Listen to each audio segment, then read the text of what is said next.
There's been a lot said about the E46 chassis and problems with the chassis itself where it connects with the subframes. Thought it worthwhile having a little short video we could do to show people what to look for in terms of the problems of the chassis itself.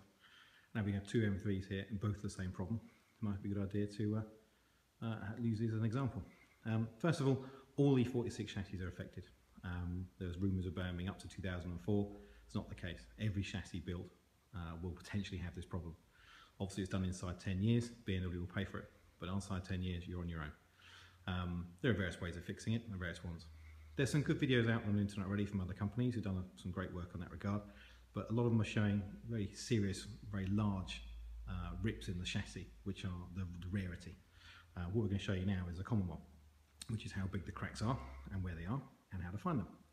First of all, as you can see from the silver car here, it's been stripped ready for show. There's all the things that have to come off the car. There's basically all of that. Diff, the rear subframe obviously, suspension, exhaust, heat shields, etc. So it's not an insignificant amount of work.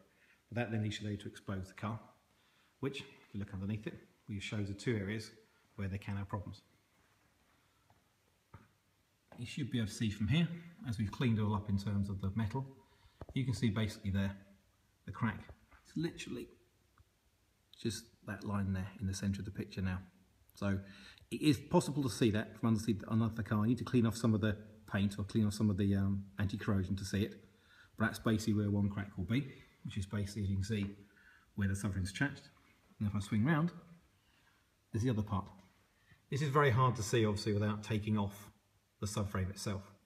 And if you can go up close to it, this one's not actually cracked as yet. If I run my finger across it, you can feel it dent where it's cracking, literally here and here. So, not easy to spot, but something you can certainly check. Now this car here, be used on track, as you can see. Now first thing I'm going to show on this one is that if you look at the inside, the boot floor is completely clear. No tracking anywhere, no issues that you can see. A lot of people looking at the boot floor and saying, yeah, that's no problem, it's not cracked. As you can see, no cracks at all. Now, I'll keep video going. It's a bit dull watching a car go up on a ramp, but I'll give you the idea. This car's been used on track extensively, hasn't been touched for years. So as a result of that, this is showing us all the cracking in the same places, but a far more aggressive way.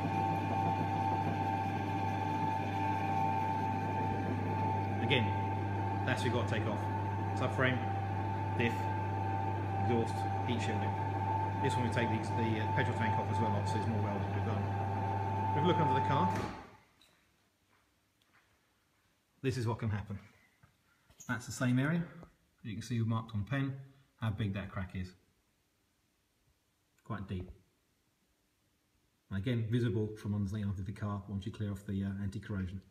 This other one, same area. As you can see, pretty grim. The chassis actually cracked all the way through, leaving a hole. So you can see here, hole straight through the chassis itself. So that's what can happen. But as you can see on the car, the boot floor itself, nothing at all. No sign of any damage at all. But that's the subframe area, that's the chassis crack where the subframe connects. And what you need to do, cut the weld out, mould a plate over it on both sides, and you're good to go.